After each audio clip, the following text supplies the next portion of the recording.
Hello छात्रों, दीक्षांत edutech से संतोष सर के साथ एक नए पाठ के लिए हम लोग आए हैं।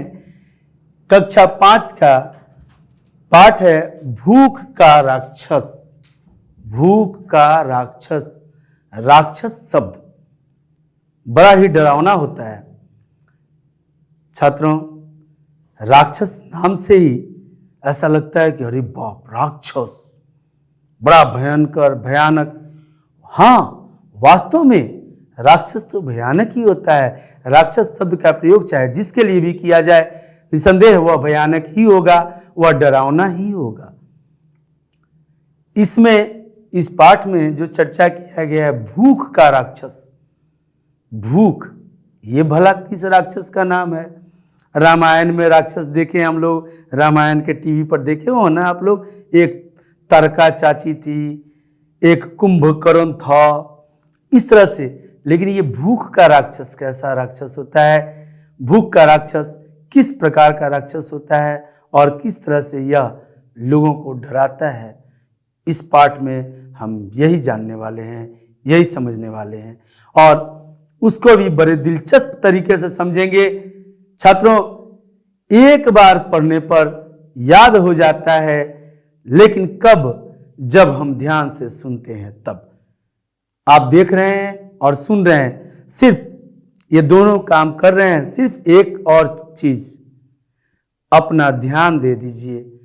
एक बार में पूरा पाठ कंप्लीट हो जाता है और उस पाठ से पूछे गए छोटा से छोटा या बड़ा से बड़ा प्रश्न का उत्तर आप देने के लायक होते हैं और देने में आपको कोई भी असुविधा नहीं होती है। आइए चलते हैं इस पाठ के शुरुआत में। पहले तो हम ये देखेंगे कि भूख का राक्षस, इस पाठ में हम क्या क्या जानने वाले हैं और तब हम देखेंगे कि क्यों जानेंगे वो। फिर देखेंगे कि किस प्रकार का होता है ये राक्षस, कैसा होता है देखने में, या कैसा डरावना लगता है। इस पाठ में हम जानने वाले हैं फिलहाल अधिगम संप्राप्ति अर्थात लर्निंग। क्या हमें सीखना है? लर्निंग का अर्थ होता है सीखना। अधिगम संप्राप्ति क्या है?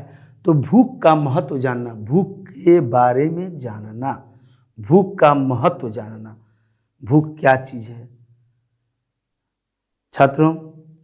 इस दुनिया में कोई भी ऐसा सजीव प्राणी नहीं है जिसे भूख नहीं लगती और वह बिना भोजन के उसका भूख शांत होता है। ऐसा कोई नहीं है। सभी जीव जंतुओं को, पशु पक्षियों को, चाहे वह बड़े प्राणी हो या छोटे, भूख तो सबको लगती है और भोजन की आवश्यकता सभी को पड़ती है।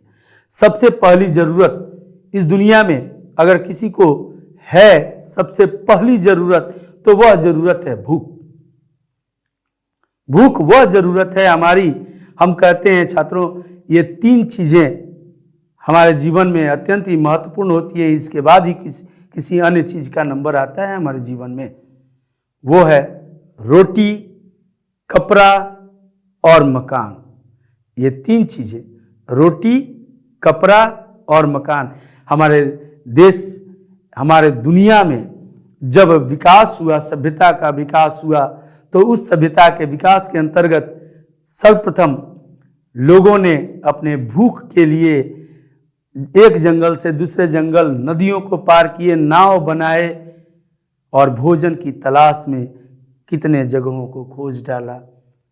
अर्थात सबसे पहली आवश्यकता भूख को मिटाने के लिए रोटी की है। अतः भूख के महत्व को जानना बहुत ही आवश्यक है। क्यों? क्योंकि यह सिर्फ एक के लिए नहीं, बल्कि इस दुनिया के प्रत्येक सजीवों के लिए महत्व रखता है। दूसरे में हम यह सीखेंगे कि दुनिया में लोग भूखे क्यों हैं। भूखे क्यों हैं? एक यह छोटा प्रश्न नहीं है, व्यापक प्रभाव डालने वाला यह प्रश्न है कि भूखे क्यों हैं। इसका कारण समझना, आखिर भूखे क्यों हैं, इसका कारण हम इस पाठ में समझेंगे। क्यों? क्योंकि यह पाठ हमें भूख के महत्व के साथ साथ उसके कारणों को भी बताएगा कि आखिर क्या कारण है कि लोग भूखे होते हैं, भूखे रहते हैं। निसंदेह समस्या जहां होती है समाधान उसी के आसपास कहीं ना कहीं है।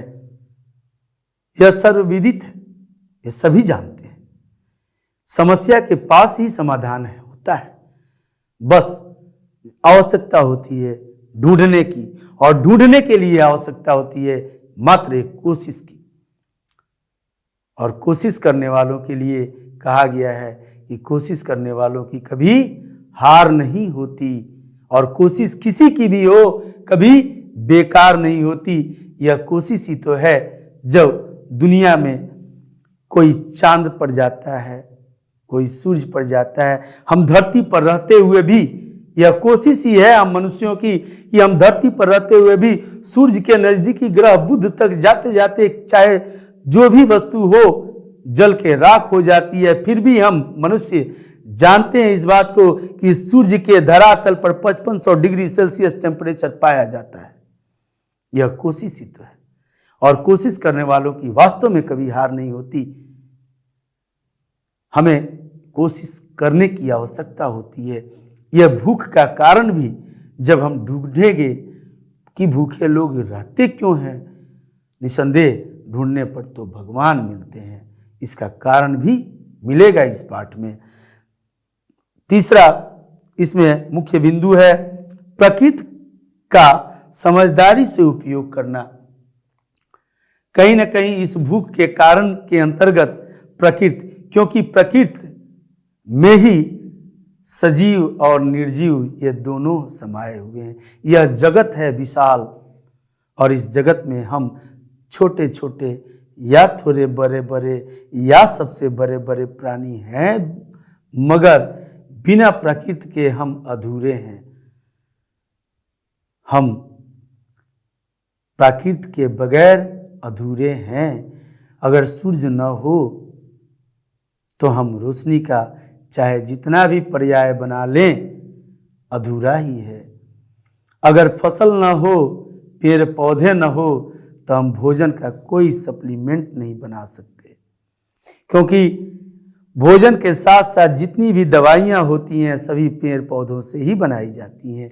कुछ केमिकल्स के प्रयोग किए जाते हैं, मगर निसंदेह वह केमिकल भी किसी न किसी पेड़ पौधे से या फिर किसी सजीव से ही लिया जाता है। इसलिए अगर पेड़ पौधे ही न हो तो सजीव न रहे, सजीव न हो तो फिर यह दुनिया ही न रहे। इसलिए प्रकृति के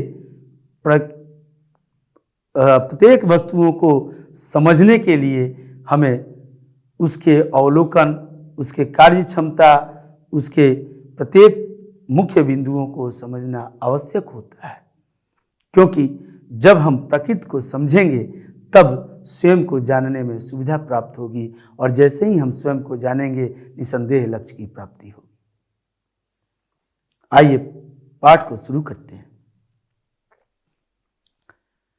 गर्मी के दिन थे, सोच लीजिए गर्मी के दिन थे, तो गर्मी के दिन कैसे होते हैं?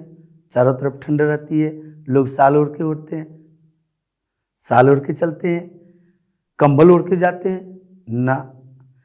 अरे गर्मी में तो लू चलती है ना, मन करता है कपड़े तो कपड़े हैं, चमड़े को भी नोच के फेंक दे। लेकिन ऐसे गर्मी के दिन थे, सूरज आग उगल रहा था। गर्मी के दिनों में अक्सर आपने देखा होगा कि सूरज आग उगलता हुआ नजर, वास्तव में वो आग नहीं उगलता है, लेकिन प्रचंड गर्मी उसकी गर्माहट, उसके प्रकाश में जो गर्माहट रहता है उससे ऐसा महसूस होता है कि शरीर में आग लग गई। लू की सनसनाहट, जो लू चलता है हवा के माध्यम से, वह गर्म हवा है, उसकी सनसनाहट के अलावा कुछ सुनाई नहीं देता था। न चिड़ियों का चहचहाना, न लोगों का बोलना। ऐसे मौसम में भी एक आदमी पैदल चला जा रहा था। न चिड़ियों का चहचहाना, न किसी आदमी का बोलना, अर्थात सब लोग शांत थे। इतनी न प्रचंड गर्मी थी, तेज गर्मी, कि सब लोग जहां थे वहीं छुपे हुए थे, रुके हुए थे। लेकिन उसमें एक आदमी पैदल चला जा रहा था। उस चिलचिलाती धूप में, उस सनसनाहट, लू की सनसनाहट में वो अकेला सफर कर रहा था। भूख से उसकी आंतें कुलबुला रही थी। आंतें कुलबुलाना, आंतें कुलबुलाना एक मुहावरा है छात्रों, जिसका अर्थ होता है बहुत भूख लगना। बहुत जोर की भूख लगी थी। आंतें, आंत माने पेट, पेट का कुलबुलाना यानी बहुत जोर से उसे भूख लगी थी।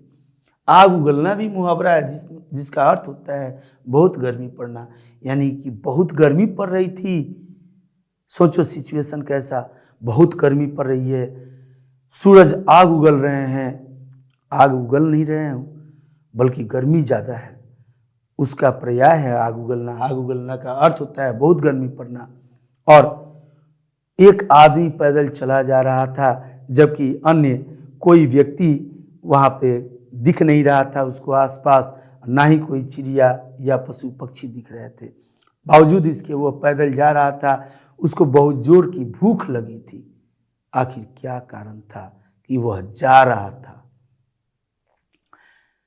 भूख से उसकी आंतें कुलबुला रही थी, प्यास के मारे जीभ तालू से चिपक गई थी, फिर भी वह बढ़ा जा रहा था।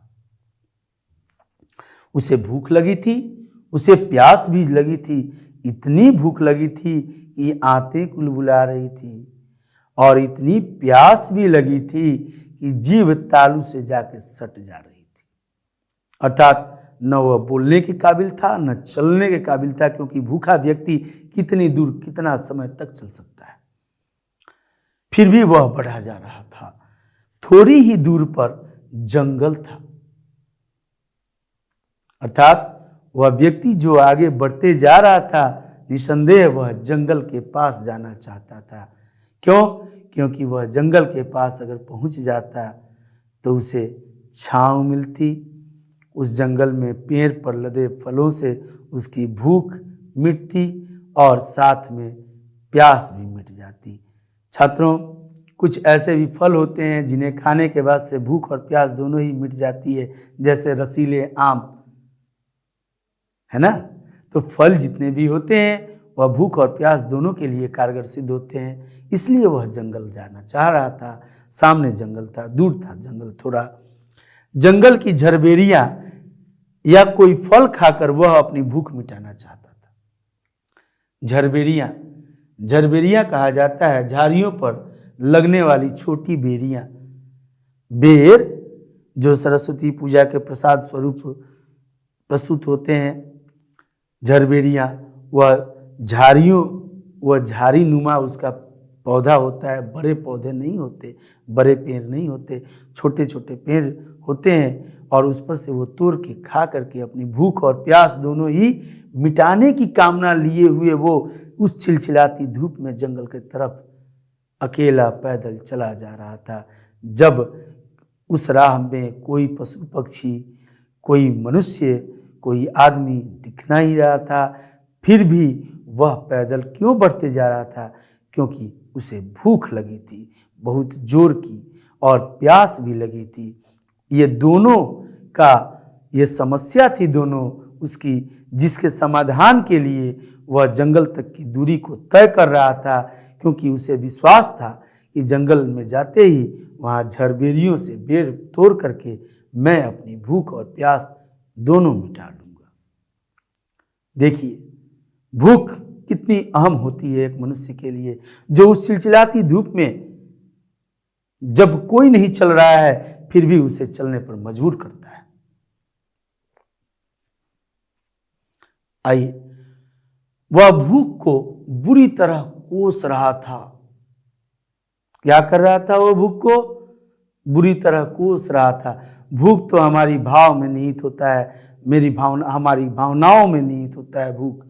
भूख पेट में लगता तो है, शांत भी होता है भोजन से, लेकिन भूख शब्द जो है वह भाव में है, अर्थात वह उस भाव को कोस रहा है, वह मनुष्य की हाय रे, ये पेट क्यों बनाया भगवान ने, या ऊपर वाले ने ये पेट क्यों दे दिया मुझे, ये भूख क्यों लगती है, काश भूख नहीं लगती किसी को भी तो बहुत अच्छी होती। ऐसे करके वो कोस रहा था स्वयं को। तभी उसे एक आवाज सुनाई दी। आदमी नहीं दिख रहा था, लेकिन उसे एक आवाज सुनाई दी। आवाज सुनाई दी, आदमी नहीं दिखा। उसे आवाज सुनाई दी, अरे भाई, धरती तवे सी जल रही है, इतनी गर्मी में भी तुम कहां बढ़ते जा रहे हो? आखिर तुम पर कैसी विपत्ति आ पड़ी है? आवाज सुनकर वह आदमी डर गया, क्योंकि कोई दिख तो रहा था नहीं। पैदल जा रहा था और जाते जाते उसे सिर्फ आवाज सुनाई दी कि अरे भाई, इतनी तेज गर्मी में तुम कहाँ जा रहे हो और कैसी विपत्ति तुम्हारे ऊपर आ पड़ी? वह विपत्ति क्या थी? कैसी थी विपत्ति? तो बहुत जोर की भूख लगी थी, और उस भूख के समाधान के लिए ही, भूख उसकी समस्या थी जिसके समाधान के लिए वह मजबूर था उस धूप में, उस चिलचिलाती धूप में लू चलने वाले सनसनाती हुई हवाओं को भी झेलता हुआ चलने के लिए उसे मजबूर किया था उस भूख ने। वह आदमी डर गया, आवाज सुनकर वह आदमी डर गया। किसी मदद की आशा में वह हिम्मत करके बोला। उसने सोचा कि हो सकता है कि मुझे कोई नहीं दिख रहा है, लेकिन शायद कोई हो, तो वह मदद मांगने की आशा में वह बोला। वो सोचा होगा अपने मन में कि मैं बोलूँगा तो हो सकता है मेरे समस्या का समाधान यही हो जाए।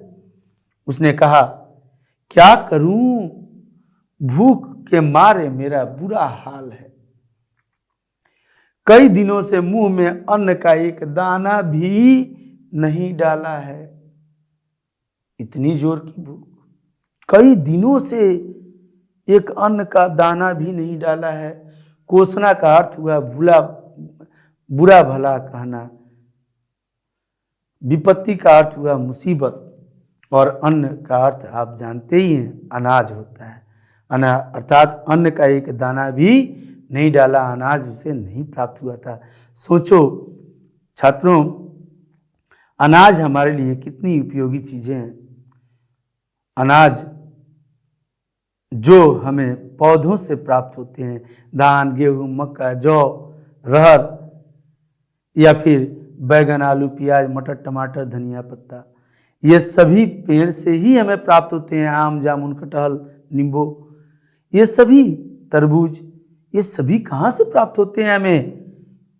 किसी पौधे को हम लता कहते हैं, किसी पेड़ को हम बड़ा, मैंगो का हुआ, आम का, कटहल का, सेव का, ये बड़े बड़े पेड़ होते हैं। किसी को झाड़िया कहते हैं, किसी को पौधे कहते हैं, किसी को बड़ा पेड़ कहते हैं।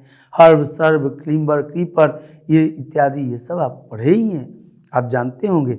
लेकिन इन सब में जो फल लगते हैं वो हम खा करके अपनी भूख को शांत करते हैं, और ये फल देने वाले ये वृक्ष हमें प्रकृति से ही प्राप्त होता है। इसलिए हमें प्रकृति का और प्राकृतिक वस्तुओं का सम्मान निसंदेह करते रहना चाहिए, करना ही चाहिए। उनका अगर अपमान हम करेंगे तो फिर हम कहीं के नहीं रहेंगे, हमारी भूख कभी शांत नहीं हो सकती और हमें अत्यंत दुख प्राप्त होता है।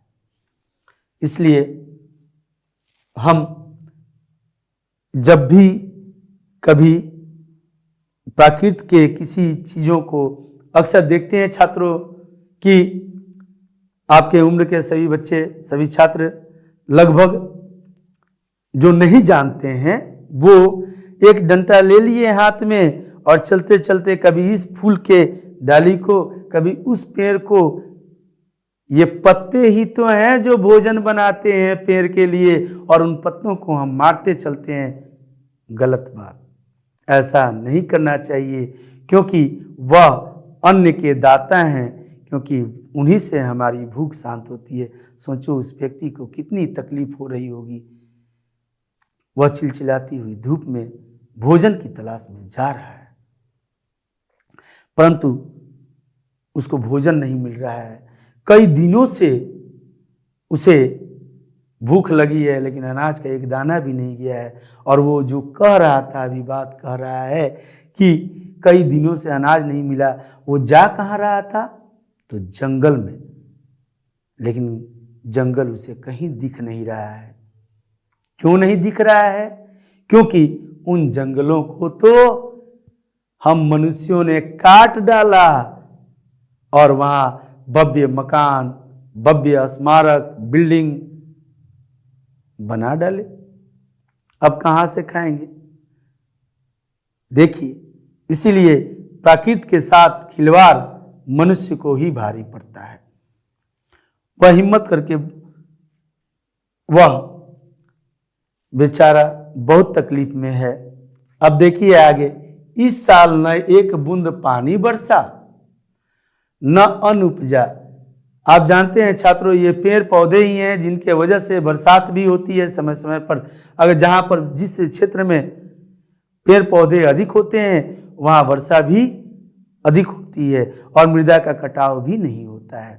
अर्थात ये पेड़ पौधे अघोषित रूप से कहिए तो वास्तव में ईश्वर का वास होता है इनमें, और ईश्वरत्व की प्राप्ति इन्हें होती है, क्योंकि यह अपना भोजन स्वयं बना पाते हैं, जबकि अन्य कोई भी जीव जंतु अपना भोजन नहीं बना पाते हैं।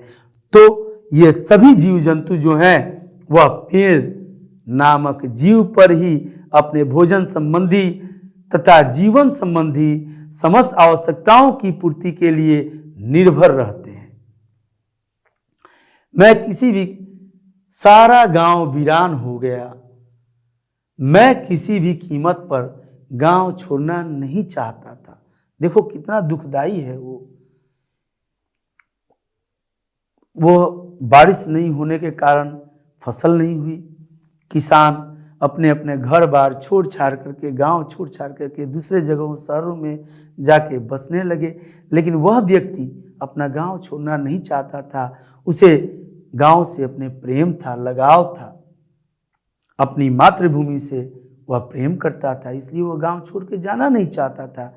लेकिन कई वर्षों से वर्षा न होने के कारण, फसलों के न उपजने के कारण वह भूख से कई दिनों से व्याकुल था और जंगल की तरफ जा रहा था। उस चिलचिलाती धूप में भी मजबूर था चलने के लिए, क्योंकि उसकी समस्या थी भूख। और वह भूख के लिए, भूख को शांत करने के लिए, अपने प्यास को शांत करने के लिए वह जंगल तक पहुंचना चाह रहा था, परंतु अभी तक पहुंचा नहीं था।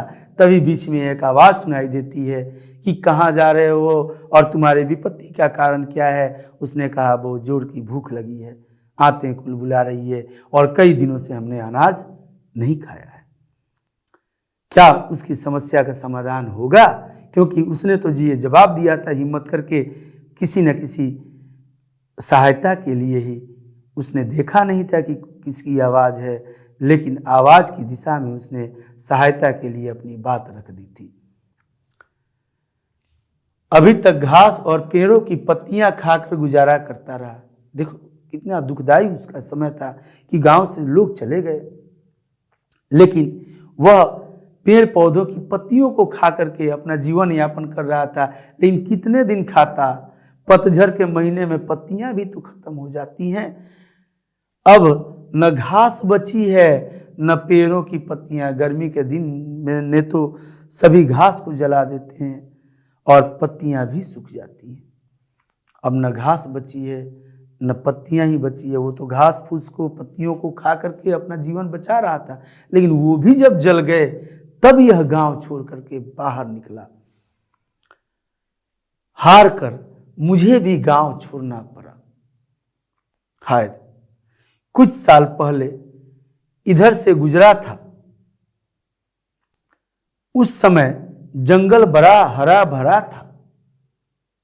अर्थात वह कुछ वर्ष पहले अपने गांव से बाहर वो निकला था किसी काम के लिए, और जाने में उसको रास्ते में बड़ा सा हरा भरा जंगल मिला था, जहाँ धूप भी नहीं लगती थी और भूख और प्यास का उपाय भी था।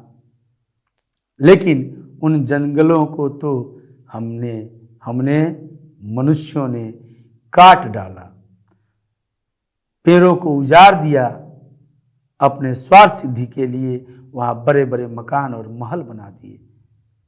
निसंदेह ये मकान और महल तो कृत्रिम होते हैं, लेकिन प्राकृतिक वस्तुओं को हम परित्याग करके इन स्वार्थों की पूर्ति तो करते हैं, परंतु क्या यह हमें खुश रखने वाले हैं?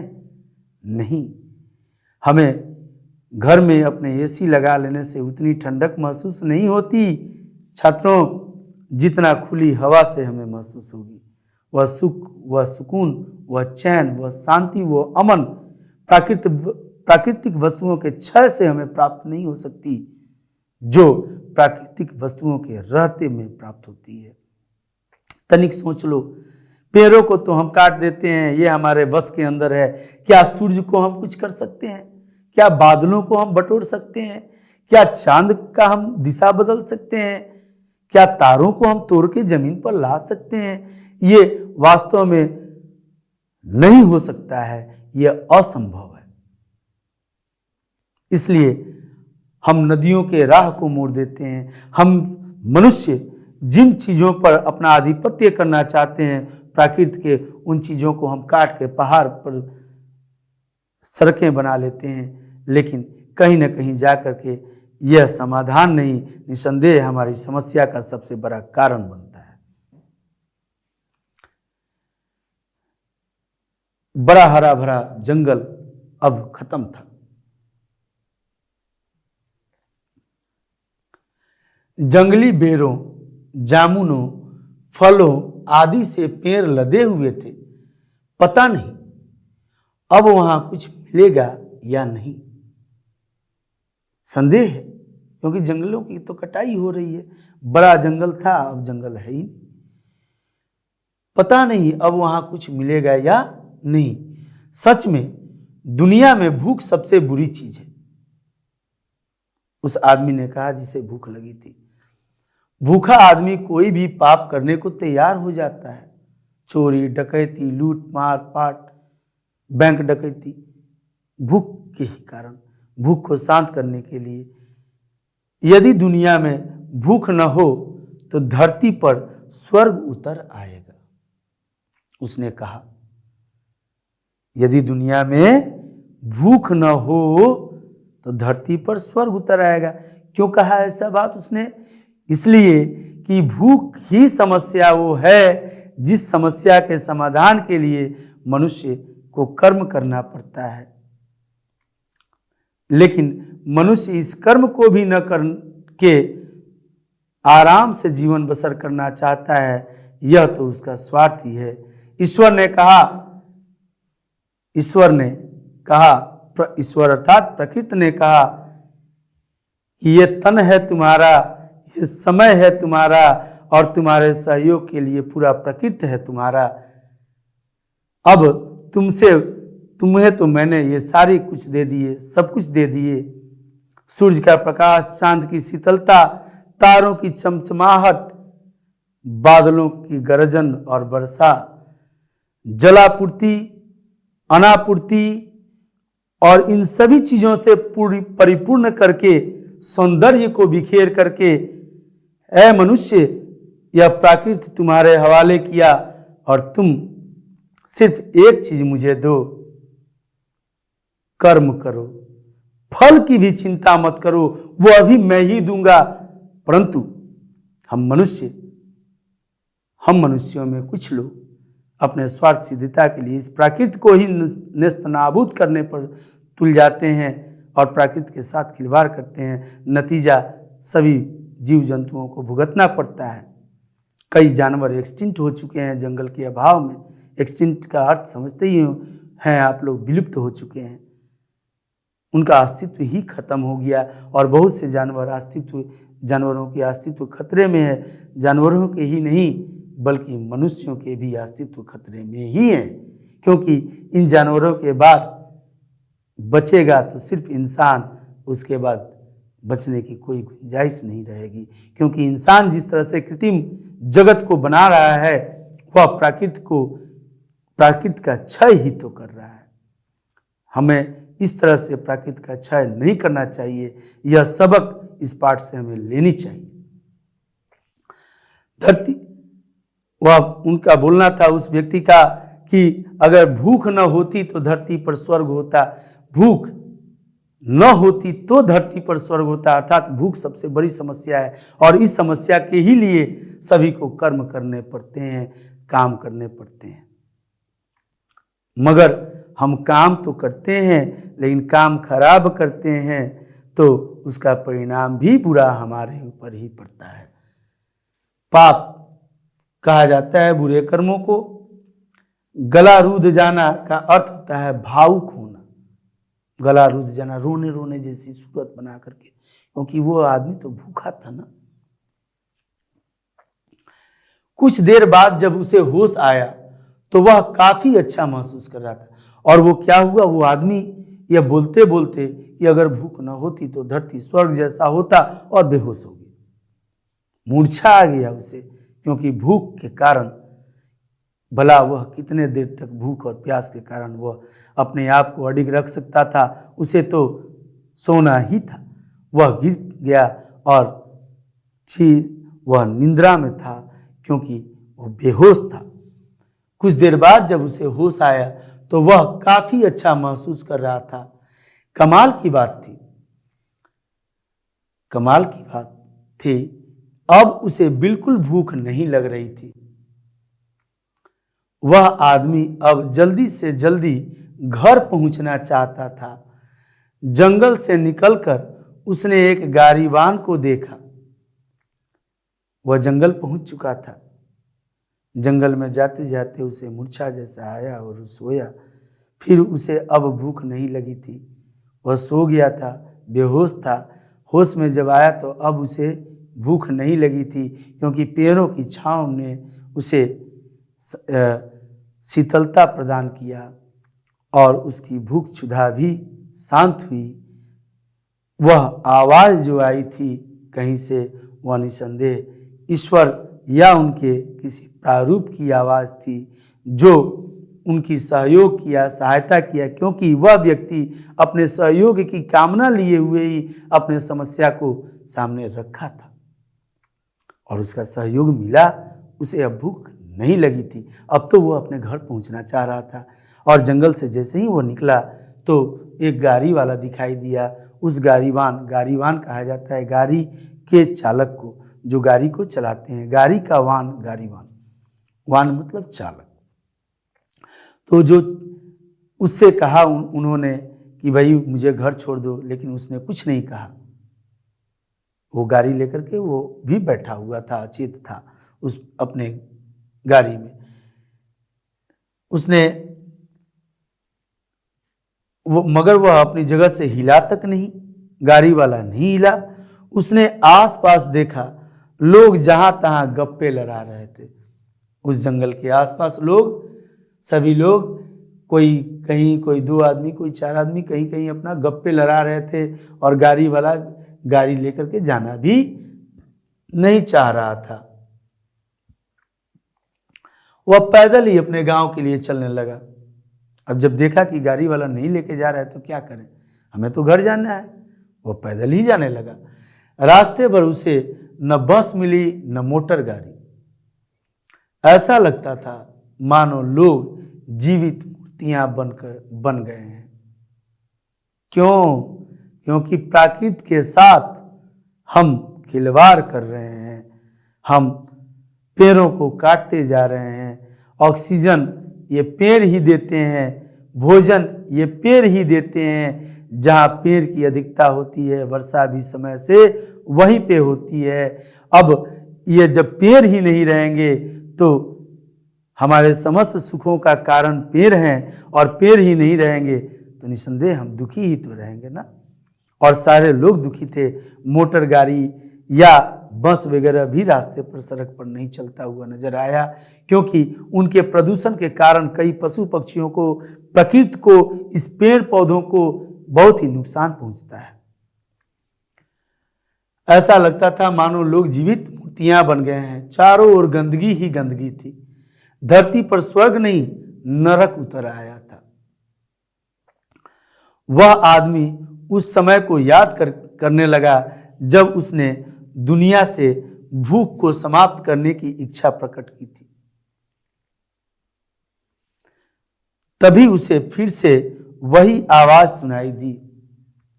वह उस क्षण को याद कर रहा था जब वह भूख को समाप्त करने की इस दुनिया से कि काश इस दुनिया में भूख नहीं होता तो यह दुनिया स्वर्ग जैसी लगती, लेकिन अभी तो स्वर्ग नहीं नरक जैसा लग रहा था, क्योंकि चारों तरफ गंदगी ही गंदगी फैली हुई थी। चारों तरफ ऐसा था माहौल जहाँ पर रहना घुटन जैसी महसूस हो रही थी।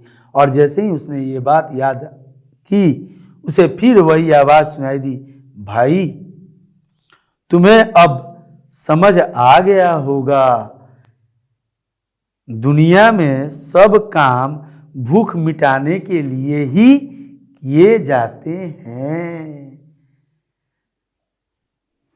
जैसा कि हम लोगों ने कहा कि कर्म करो, कर्म ही करना है हमें, फल की चिंता भी नहीं, वह भी प्रकृति द्वारा प्राप्त होगा। लेकिन कर्म हम किसके लिए करें? तो इसी भूख के लिए ही तो कर्म करना है हमें। यह बात फिर से उसे आवाज सुनाई दी। निसंदेह प्रकृति के किसी देवदूत का ही आवाज होगा जो उसके कानों में सुनाई दे रही थी और उसे समझ में आ गया था कि हम इस प्रकृति के दुर्गति का कारण हम मनुष्य ही हैं। यदि भूख नहीं होगी तो आदमी काम क्यों करेगा? यह भूख ही है जो आदमी को काम करने के लिए प्रेरित करती है। देखो तनिक, हमारा देश किसानों का देश है। हमारे देश में किसान, फौजी, किसान और जवान ये दो ऐसे शख्स हैं जिनके बदौलत एक तो हमारे लिए अनाज उत्पादन करते हैं और दूसरे हमारी सुरक्षा के लिए बॉर्डर पर तैनात रहते हैं। और इन दोनों के सहयोग से हमारा देश संचालित होता है। हरे भरे पेड़ पौधे, जंगल, झाड़ियाँ, तरह तरह के लाल पीले हरे नीले फल फूल हमें पोषण देते हैं, हमारी सुरक्षा करते हैं। और ये सभी चीज़ इनमें इनको सजाना संवारना, ये जो भी हम काम करते हैं यह अपनी भूख को मिटाने के लिए ही करते हैं। यह बात अब उस भूखे व्यक्ति को समझ में आ चुकी थी और समझने के बाद वह इस निष्कर्ष पर, इस नतीजे पर पहुंचा कि यह भूख ही तो है जिसके लिए मनुष्य को कर्म करना पड़ता है, काम करने के लिए प्रेरित करती है। मानव अपनी इस स्थिति के लिए खुद जिम्मेदार है। प्रकृति ने तो पेट भरने के लिए पर्याप्त भंडार दिए हैं, मगर आदमी अपने लालच में इतना अंधा है कि इसे पहचान भी नहीं पाता। मनुष्य अपने लालच में इतना अंधा है। पेड़ों की कटाई लालच के वजह से ही हो रही है, नदियों की भराई लालच के वजह से ही हो रही है। भाई हम भर देंगे नदियों को, पेड़ों को काट देंगे, वहाँ बिल्डिंग बनाएंगे, धन अर्जित करेंगे। लेकिन ये धन आपने तो अर्जित किया, लेकिन कईयों के लिए यह स्वर्ग नरक जैसा बन गया। आदमी समझ गया इस दुनिया में भूख का कारण मनुष्य स्वयं है, खुद ही है भूख का कारण। वो अपना विनाश अपने हाथों ही लिख रहा है। यदि समय रहते वह नहीं संभला तो भूख रूपी राक्षस पूरी मानव जाति को ही समाप्त कर देगी। पशु पक्षी तो समाप्त हो ही रहे हैं, अब पेड़ पौधे समाप्त जैसे ही होंगे तब जाके मनुष्य की नंबर आएगी और मनुष्य भी समाप्त धीरे धीरे हो जाएंगे। छात्रों, आशा करते हैं कि आप प्रकृति और प्रकृति के विषय वस्तु को इस तरह से समझ लिए होंगे कि भूख का कारण कौन है, मनुष्य स्वयं है। भूख को मिटा कौन सकता है? मनुष्य स्वयं से मिटा सकता है। प्राकृत ने तो भोजन का भंडार दिया था, प्राकृत ने तो भोजन का भंडार दिया है पूरे विश्व में, पूरे जगत में, संसार में, परंतु हम मनुष्य ही हैं जो इस भंडार को नहीं समझ पाते और इस भंडार का भंडारण करने के बजाय हम इसका क्षय करने लगते हैं अपने स्वार्थ सिद्धिता के लिए। इसलिए हमें कभी भी इस तरह का काम नहीं करना चाहिए। प्रकृति के साथ खिलवाड़ हमें ही मांगना पड़ता है। धन्यवाद।